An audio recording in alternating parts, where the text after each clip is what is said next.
Hello, everyone. A very warm welcome to all of you. Thank you for joining us today for the webinar, the Ashoka Imprint. This is a very special panel discussion with some of our current MSc Biology students to discuss why they chose Ashoka as their destination for the master's program. I am Vrinda Tandon, and I work with the Office of Outreach at Ashoka University. Let's welcome our panel of speakers.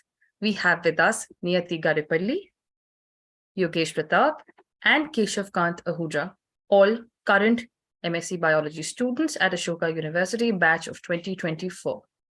Before we begin, I want to inform our audience that applications are open for the master's program at Ashoka University. The deadline to apply to the MSc Biology program is 31st March 2023.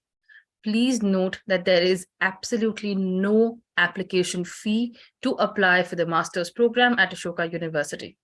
I would request our audience to kindly type any questions they might have in the Q&A box provided on your Zoom screen, and we will address them towards the end of the session. Without further ado, let's get started. Hi, everybody. Hello. Okay, so the next few questions to our dear panelists are going to be those questions where I would need all of you to please pitch in. So I think without further ado, let's get started. And the first question is, what were you looking for while deciding your college for the master's program? And why did you choose Ashoka? I think ladies first. Let's start with Niyati. Hello, everyone. So I started off my career in science by doing a bachelor's in biology. And that bachelor's was a 3-year degree that happened during the COVID period. So around 1.5 years of those 3 years was online. And being a STEM major, I really wanted that experience of research in biology, which is one of the main reasons that drew me to Ashoka. So as you might know, Ashoka offers a research intensive program. And what is so unique about this is that the entirety of the second year is set aside for that research. And that is one of the biggest things that drew me to doing my master's at Ashoka. And the second thing was that given that mine was just a 3-year BSc degree, I did not explore biology as much as I wanted to. So Ashoka, being a slightly more broader biology degree, is also giving me the option to spend a little bit more time exploring. Excellent. Thank you so much, Niyati. So the next person on my screen is actually Yogesh. So Yogesh, please go next. You're on mute. Sorry, can you hear me now? Yes, absolutely. Yeah. So since I've been associated with Ashoka like from last 4 years, this is my 5th year, as in like I have done my bachelor's and PG diploma from Ashoka University itself. So, but my bachelor's, unlike master's, was in physics. And in the 3rd year, I identified that I'm interested in exploring biological systems from mathematical and physical perspective, and that's why I began my ASP thesis in the domain of biophysics, where I was trying to explore population of nematodes to understand if they follow phase separation and phase transition. That those are like very complex physical problems. So at that time, like I was also looking for grad schools and which can help me gain the knowledge associated with like biological systems while enhancing my concepts of physics. So.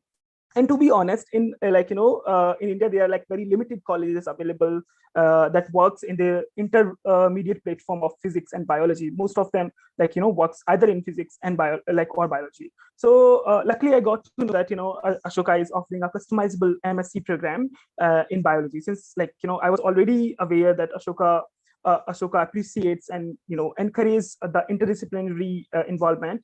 I was certain that it will help me to strengthen my academic trajectory. So the main reason which I will say was interdisciplinarity of the curriculum, which attracted me towards Ashoka. Excellent. All right. So Keshav, all yours. Well, after my bachelor's, since high school, basically, I wanted to do research, and I'm still interested in that. So after bachelor's, I wanted to move on to a different place, and luckily I got into Ashoka. And the reason exactly for coming to Ashoka is because of the stellar faculty that we have here. They are masters of their domains, and From my little reading from history of science, I know that if you want to do great science, you have to have great mentors. And I felt that I'll be able to get great apprenticeship here and love the crowd. Basically, go through all the experiments with them and see how they do stuff. And also, I guess 3 key people were very influential in making my decision to come to Ashoka. Them being Professor Shahid Jamil, Professor Anurag Agarwal, and LS Shashidhar. And because of they were there, so I thought, yeah, I should just come and had some interaction with them, and I had a chance to meet with 2 of them. So it's been fun. Wow. Okay. Excellent. So I think we are onto a very, very good start now. So I think the next few questions are going to be even more interesting. So how has your Ashoka experience been so far, both academically and non-academically? Let's shovel it a bit. So Yogesh, I think you can start. Mute. Okay, I really need to take care of that. Yeah, so if we talk about the academic aspects, like, there are 2 important parts that makes me admire Ashoka's curriculum a lot. First one is holistic learning. So like, for example, in my bachelor's, apart from completing my major in physics, I did like courses from various domains, which includes visual arts, performing arts, biology, chemistry, computer science, history, and English literature. So they're like lots of domains. And so there's no foundation in exploring any academic domain till the time you complete your major credits. And that applies for master's program as well. For example, in my first semester, I did intro to neuroscience, but actually my specialization was biophysics. So there's no particular boundary that you have to limit yourself from till that limitation. And second one is flexibility in course curriculum. So unlike like other typical institutions, Ashoka like don't have any specific syllabus which students have to mug up and then reproduce in the like final exams. So rather, professors like here makes us use our logical reasoning and critical thinking by giving us lots of open-ended assignments. For example, in one of the course, we got this assignment where we had to find out the volume of a cell. Okay, this is one of the easiest question which we can hear, right? But all 10 of us came up with different perspectives by using our computational, mathematical, or pure biological techniques. So basically, they are it provides a lot of flexibility to understand biology from multiple perspectives. Excellent. Keshav, I think you should go next with this one then. Well, after Yogesh's comprehensive answer, I would add some fun element. So I guess the main thing that I really like about professors here and the academic setting here is that professors are very approachable. You can ask for office hours and stuff, but even if you just approach them, they're just walking by the mess lawns. You just go say hi. I always see Professor Krishna. He just comes by and say, hey, how are you doing? So that is just really fun. And I have talked about anime with a professor here in Ashoka. That is like completely unheard of. It was super fun. So you can see that. Whatever interests you have, you can basically gel with some professor and ask any questions that you have in class, out of class, and just see what you want to learn and what are you into. So yeah. Interesting. Niyati? I think Yogesh and Keshav summed it up perfectly, but there's just one more thing I'd like to add. And it is that Ashoka has brought in a very nice balance between deep core course subjects as well as some general or broad subjects like seminar series, which essentially taught us how to write abstracts, how to improve our presentation skills, and how to communicate better. And I think that is also of great necessity in the STEM fields. I think that's one thing that's been really good in my Ashoka experience so far. Quite interesting, guys. There are so many different things that you guys are involved in already.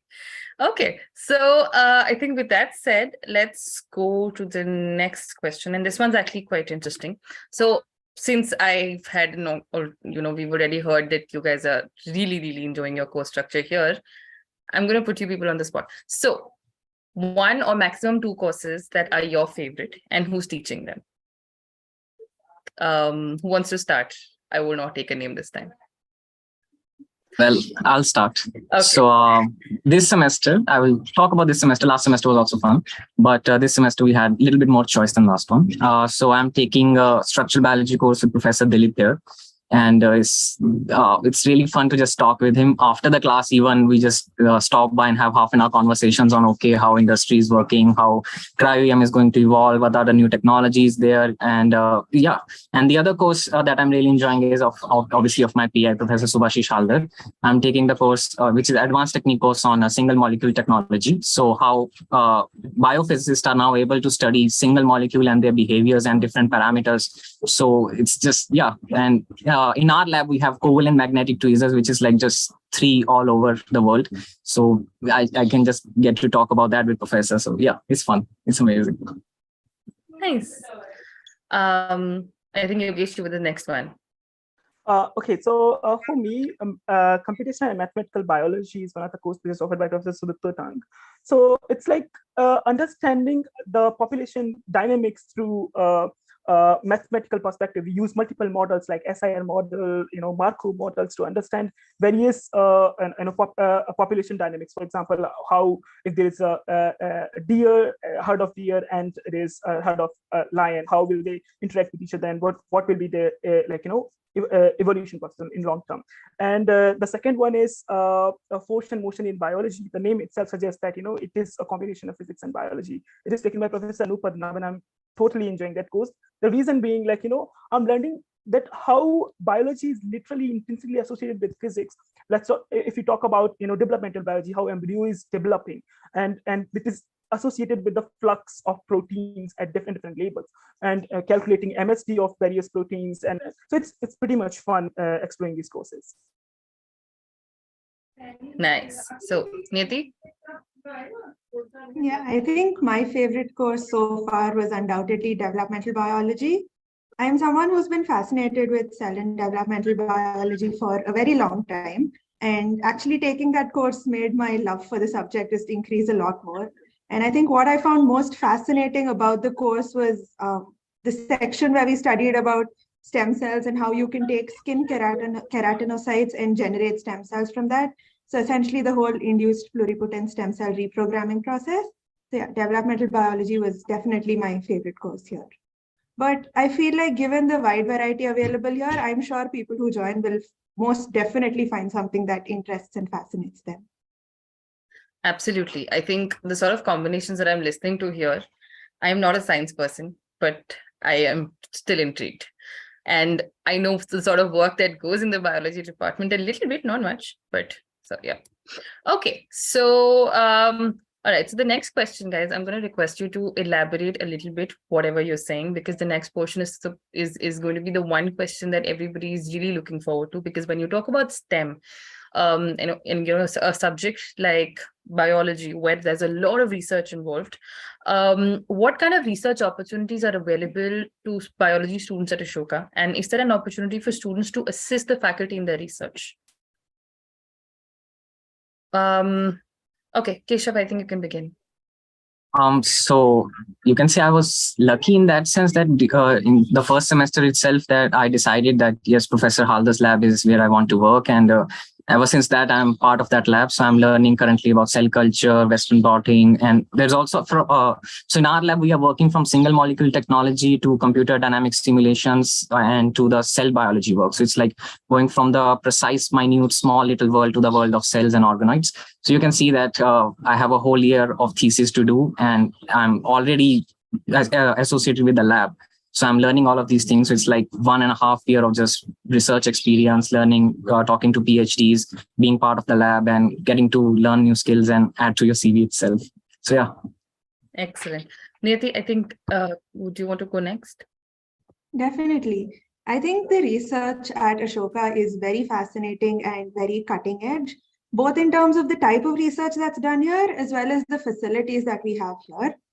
Speaking about me personally, I think Ashoka really did help me in terms of what I want to do with research. So like I mentioned before, I'm very fascinated by stem cells and developmental biology. So with the sort of seminars and the tie-ups that they bring in, I was able to apply to and get into one of the labs at the Institute of Stem Cell and Regenerative Medicine in Bangalore. So I am going to be working on really cool projects related to stem cells and mitochondria, both in collaboration with InStem and with Ashoka. Excellent job. All right. So Yogesh, you are not just 1 year or a few months old, you're actually 5 years old. So I think your research answer can be quite long. So which is why you're going last. Yeah, so adding to what Niyati and Keshav said, so I will just stick to the master's program only. I won't go in detail about my bachelor's thing. So for master's program in second semester, we get this chance to do two short short research projects, which we call them, where we get to tag along with the professor and with their lab members and try to explore their lab and try to understand few techniques which they are using. So as of now, I'm working with two labs. One is structural mechanobiology lab by Professor Subhasis Haldar's, and second one is AP lab, Anupadman's lab. So in Subhasis Haldar's lab, I'm currently working on purification of the protein, that is CD20, and Winklin also we did. And if we talk about Anup Padman's lab, I'm sticking with a PhD student and trying to learn how TOCA2 protein is localizing at different stages of cell development. So like these are very fascinating things which I'm getting to learn at this point of time. And in the future, I'm also looking forward to sticking with Professor Anup Padman and try to see how I can use my physics concept to understand localization of various proteins and doing different cellular morphogenesis.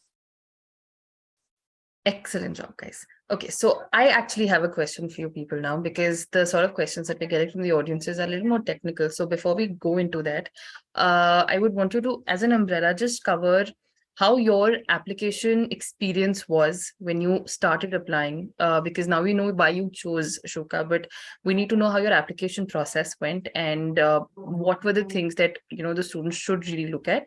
And I think in that process, we might end up answering a few audience questions as well. So, all right. So, Niyati, can you start?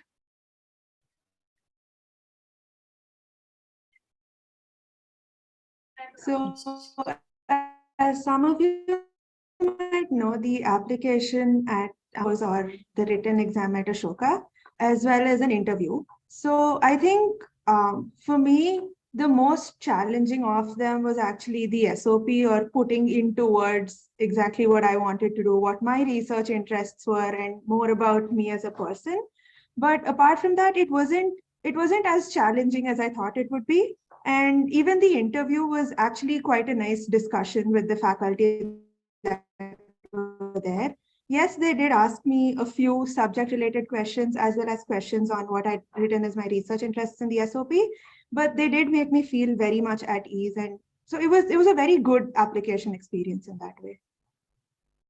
Very nice. Keshav? So I would like to talk about my interview. I was going into interview very nervous and but also at the same time excited. Okay, let's see, because I believe that Ashoka interview will be different. They will not be just mugged up questions. Okay, tell us this. Do you know this? Do you know that? There will be some element of discussion and some naturalness to it. So at the start of it, they asked me, what is your topic that you are interested in? I said aging biology. Then all of the faculty just asked me questions related to aging from different angles, from ecology to science, to proteins, to a lot of just all questions related to aging from their expertise. And I was able to answer some, not able to answer a lot, but at the end, it just worked out. And it was such a natural discussion that in the end, I was so comfortable that they asked me at the end, so do you have any questions for us? And I just basically asked them, so how was my interview? And we all laughed, and yeah, here I am. So it's fun. Good job. I think your interview went pretty well. Yeah. Thanks. All right. Keshav. Oh, sorry, Yogesh, please. So for me, I would like to talk about the entrance exam. It's not compulsory. Like if you have done some national eligibility test, then it's not compulsory for you. But then I chose to give the entrance exam of Ashoka. So I was super scared because I did my bachelor's in physics. I did my postgraduate diploma in physics. So I had no background in biology. I was super scared that how would I do in my entrance exam, because it might be completely biology oriented. But when I saw the questions, there were like 10 questions of biology, 10 questions of like physics and chemistry. There was complete equal distribution from all the domains: biology, physics, chemistry, mathematics, and then general knowledge. I in fact got a question got some really fun questions about general knowledge. So it was not hard at all. And then if I talk about the SOP process, it's just that while writing the SOP, the only thing which was there in my mind was to be just expressing myself honestly. That was the thing. So yeah, it was pretty easygoing process for me. Excellent. Okay, so coming on to one of the audience questions is now actually. So there is one person who wants to know about the financial aid. Anybody who wants to talk about it, or should I just take the process? Anyone? Well, I'll start. So for me, after the interview and I got selected, financial aid was the next thing. And I would not have been here without the financial aid for sure. And I remember that then I got to know that I have to fill the financial aid form, which was at the first a really daunting task because I've never done anything like this. And if you are like me, obviously it's going to be stressful, but stick with it, just fill it, whatever is required. And if you have some doubts, you can just email the financial aid team and they will reply back to you. And whatever you have, whatever your doubts are, if you even make a mistake in the form, they will ask you, okay, this is what you are this is a mistake or is the genuine thing or whatever is there. Just get your documents ready, send in the PDFs, and you will be done. It will be hopefully a right decision. So yeah. Nice. Anyone else who wants to add in something? So adding to what Keshav says, just a small thing that you will get around 4 to 5 days period, but don't freak out because that 5 days period is enough for you to fill that application form, like for financial aid specifically. And the process is like pretty smooth, and like you just have to submit basic documents and just give some basic information about your financial situation. So yeah, it's not hard at all. Perfect. Thank you so much, both of you, because you've just given me a base to what I have to say now about financial aid. So for our audiences watching us today, this is for your information that Ashoka happens to be a philanthropic university. In fact, we're one of the biggest philanthropic initiatives in the country today. I mean, almost 68% of our class, the master's classes are on financial aid at this point as we speak, of some form or the other. So once you get a confirmed offer and only a confirmed offer of admission from us, that is when the financial aid, the financial aid form opens up for you. So either you submit the first set of the fee or you fill up the application form for the financial aid. Now here in the financial aid, there are a few documents that are required. You can please just feel free to go to the website, open the financial aid page, and you will see the list of documents that are required for it. You can be pre-prepared for it even before you start your application. And once you've filled in the application, a team sits down. They sort of verify every single document that you've submitted. They want to understand the income and the expenditure of the family, create a financial structure, and understand what's the difference between the two. If there is a very substantial difference, or if there is a difference that cannot be filled in by the family, we will step in. And we will get back to you with all the decisions as soon as possible once you apply for the financial aid. So we actually encourage everybody who gets a confirmed offer to please apply for the financial aid at least. And it's very, very context-based. There is no higher income or a lower income that we're looking at. We're looking at your context. What is your income level and what is your expenditure? And that's it. Right. So I think with that, we've covered the entire financial aid. Now going on to another question, which I think... Right. So since you're all current students at the moment, what sort of a career path are you looking at as of now? Since you're just in your first year of master's, this is a very, very open-ended question. Please feel free to change it tomorrow if you want to. But where do you see yourself right now? So, Niyati? Thank you. I think the next step that I see myself taking is most probably a PhD, because I am very keen on getting into the field as a scientist, as a researcher. So I think logically and it makes most sense for me to do a PhD next. So that is what I'm hoping to do, but you never know what the future holds. All the best for that. Thank you. All right, Yogesh?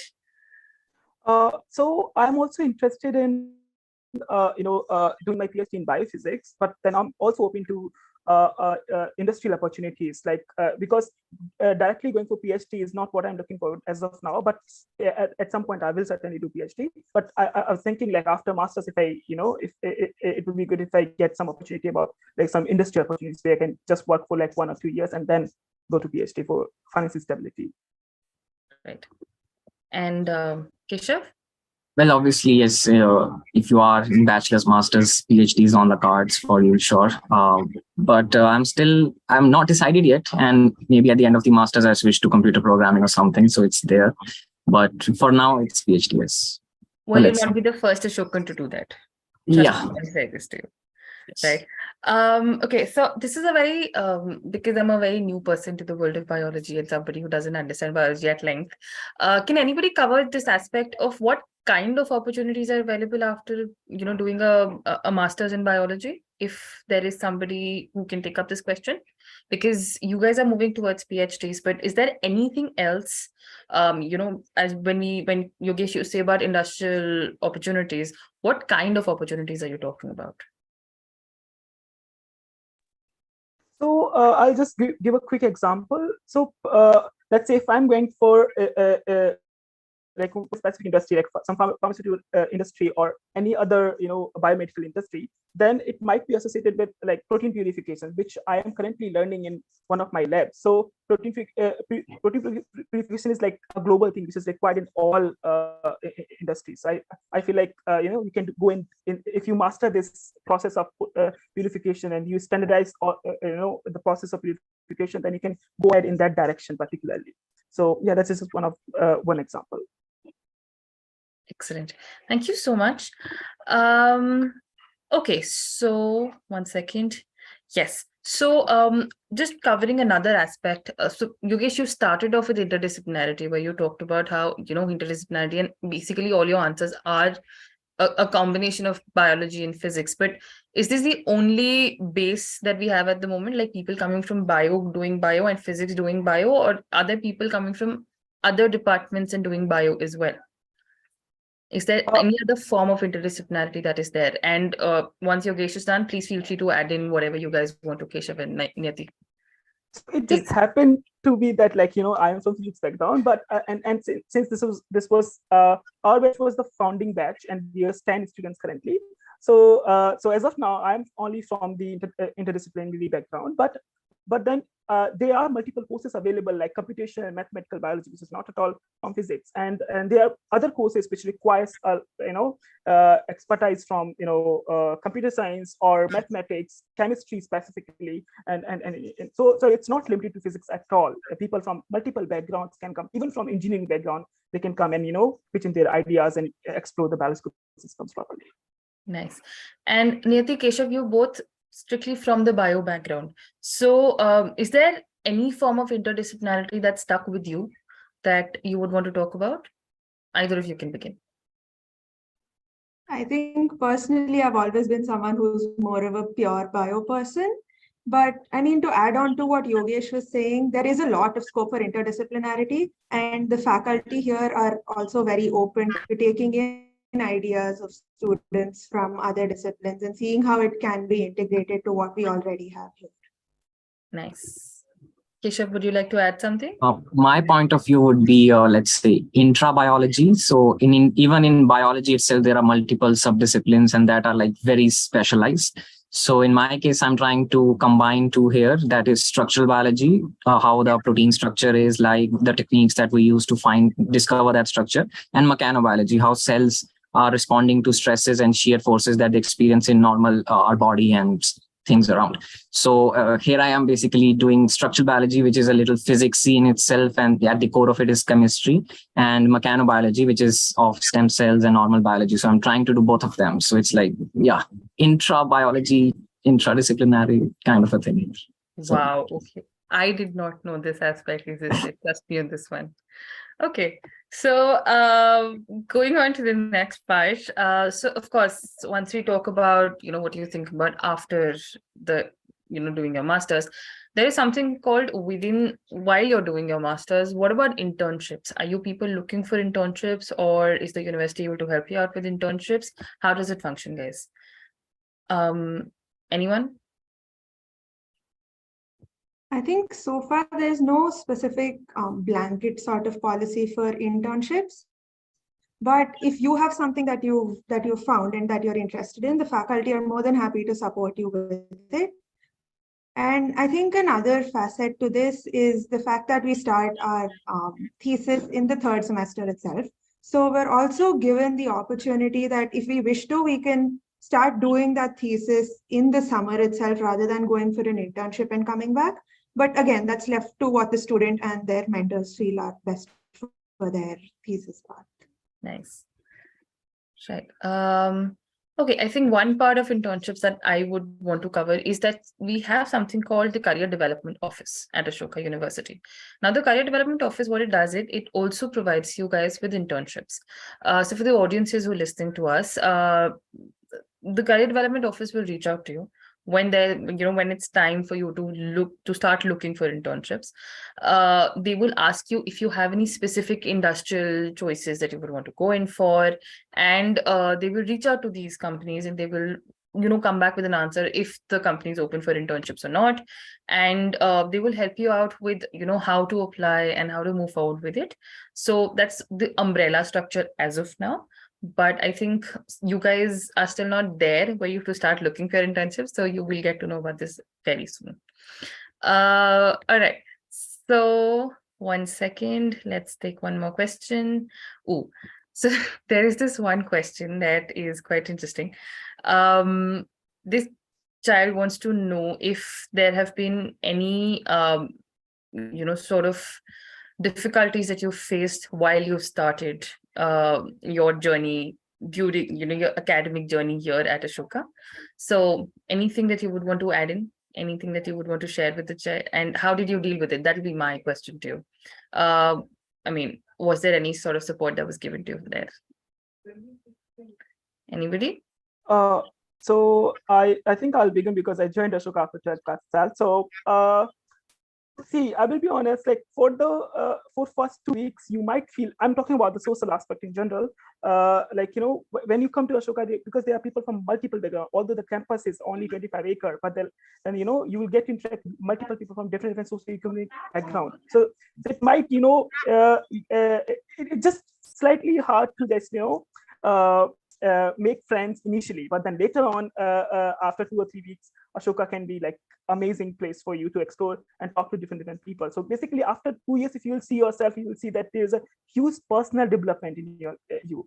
And so in the initial stage, like it was hard for me to cope up academically as well as maintain my social like friendship and everything. But like the thing is, like don't feel shy in reaching out to people. That is the coping mechanism. You can just talk to people if you want to. Nobody's gonna be rude to you or anything. So you will get very supportive answers from everyone. So I think just feel free to reach out to anyone. Yeah. Nice. Any other experiences that anybody else would want to share? Neti, Keshav? I think Well, first, yeah, sorry, Neti. No, Keshav, go ahead. It's fine. All right. So mine is in the first semester, it was a complete shift from, in general, in government universities, what you do is you have at the end of semester an exams and you are just done with it. Even if you don't, this is 6 months semester, so you don't even like study for 4 or something. You just attend the classes, and after 2 months, you just go rampant and study everything and cram as much as possible for the exam, and then just be done with it.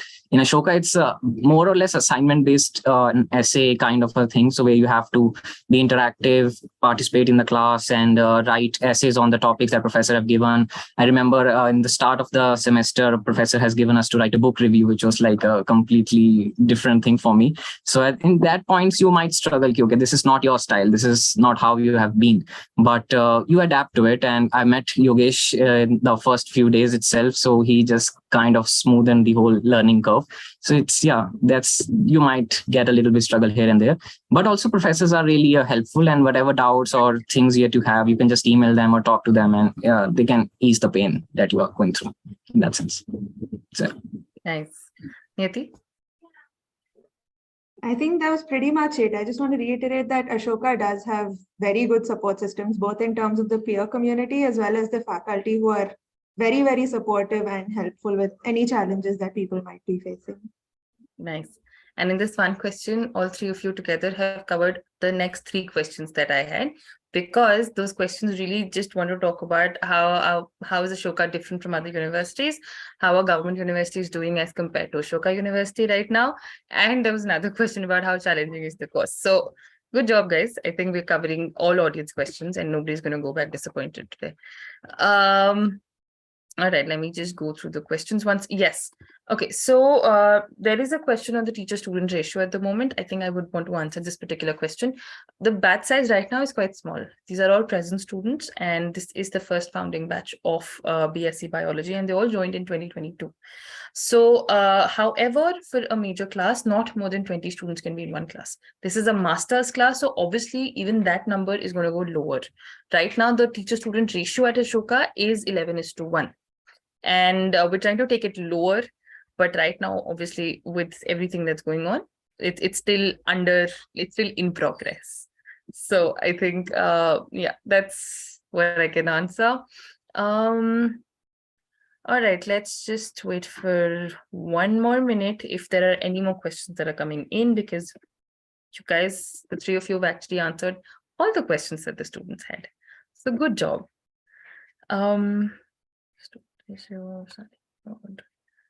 Right. Okay. So there is this one question on the study abroad program.